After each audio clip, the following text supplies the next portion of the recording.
हम लोग तपस्या क्यों करते हैं? ये व्रत अनुष्ठान, अभी नवरात्रि अनुष्ठान चल रहा है, क्यों करते हैं? ये तप का आयोजन क्यों है? सिर्फ और सिर्फ चित्त को निर्मल करने के लिए, मन को धो माज कर साफ करने के लिए, पवित्र करने के लिए, चित्त को परिष्कृत करने के लिए। ये स्वाध्याय हम लोग क्यों करते हैं? ये सत्संग जो अभी चल रहा है क्यों करते हैं? ये योग प्रक्रिया क्यों करते हैं? बस कुछ नहीं, चित्त को निर्मल करने के लिए।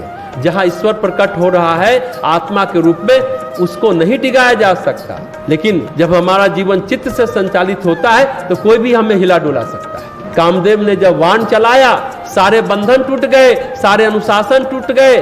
चित्त के नियंत्रण के लिए जो आरोपित थे बाहर से अनुशासन, जो साधन बनाए गए थे, वो सब एक झटके में टूट गए। आगे गोस्वामी जी कहते हैं इस काम दहन प्रसंग में, जे सजीव जग अचर चर, नारी पुरुष अस नाम, ते निज निज मर्याद तजी भय सकल बस काम। गोस्वामी जी बालकांड के 84 नंबर दोहा में कहते हैं, जगत में स्त्री पुरुष संज्ञा वाले जितने चर अचर प्राणी थे, वे सब अपनी अपनी मर्यादा छोड़कर काम के बस में हो गए। जो स्वाभाविक प्रवृत्ति थी, चित्त वृत्तियां थी, वो सब उभर उभर कर बाहर आ गई।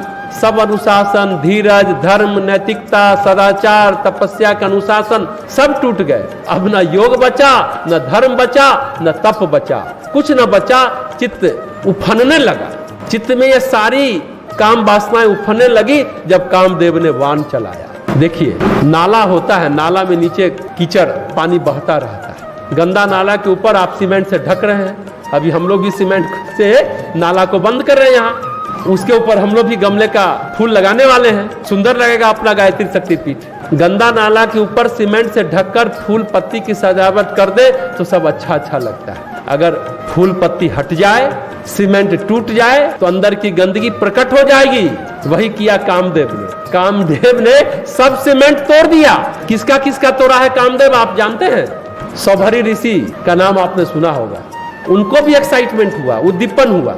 एक मछुआरा दूर अपनी पत्नी के साथ हंस बोल रहा था, खेल रहा था, उनकी भी मर्यादा टूट गई। विश्वामित्र के पास मेनका आई तो उनको भी उद्दीपन मिला, उनका भी एक्साइटमेंट हुआ। तपस्या के वक्त मेनका के आते ही अंदर की सारी वृत्तियां जग गई। देखिए, वृत्तियां जगाई जा सकती है, सौभरी ऋषि की, विश्वामित्र की, लेकिन ये बताइए क्या कोई सुखदेव की वृत्तियां जगा सकता है? सुखदेव मुनि की वृत्ति कोई जगा सकता है? संभव नहीं है, क्योंकि उनके अंदर काम की वृत्ति है ही नहीं। उनके अंदर कोई काम की वृत्ति पैदा नहीं कर सकता। आप सभी कथा जानते होंगे सुखदेव मुनि का। अमर कथा अमरनाथ में पार्वती के कहने पर, जिद करने पर भगवान शंकर ने सुनाया। शिव ने क्या सुनाया आप सभी जानते होंगे कि बोले, मैं तो हर एक बार मरती हूँ फिर जन्म लेती हूँ, आप तो वैसे ही है, इसका राज क्या है प्रभु आप बताएं हमें। अब पत्नी की बात तो टालते नहीं है भगवान शिव। बोले कि आप जब मरती हैं तो खोपड़ी लेकर के मैं एक लटका लेता हूँ। जितना आप मरे हैं, जितनी बार मरे और जन्मे हैं, उतना खोपड़ी मेरे गले में लटकी है। बोले उसका राज क्या है बताइए। बहुत जिद की पार्वती ने तो सुना दिया। सुनाने लगे, लेकिन कहा कि भाई ये अमर कथा सुपात्र ही सुनेंगे, जो योग्य होंगे वही सुन सकते हैं। क्या किया उन्होंने? चारों तरफ अपने ज्ञानाग्नि से जंगल जला दिया, सब कुछ जला दिया, पहाड़ जल गया, सब कुछ सूख गया, कोई दूर दूर तक नहीं दिखाई दिया।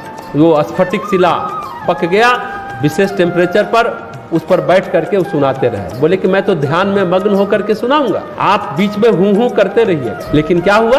पार्वती जी बीच में सो गई। जब शंकर जी ने अमर कथा पूरी की, आंख खोला तो देखा कि तो पार्वती जी सो रही। तो फिर हूं हूं कौन कर रहा था? अब ढूंढने लगे।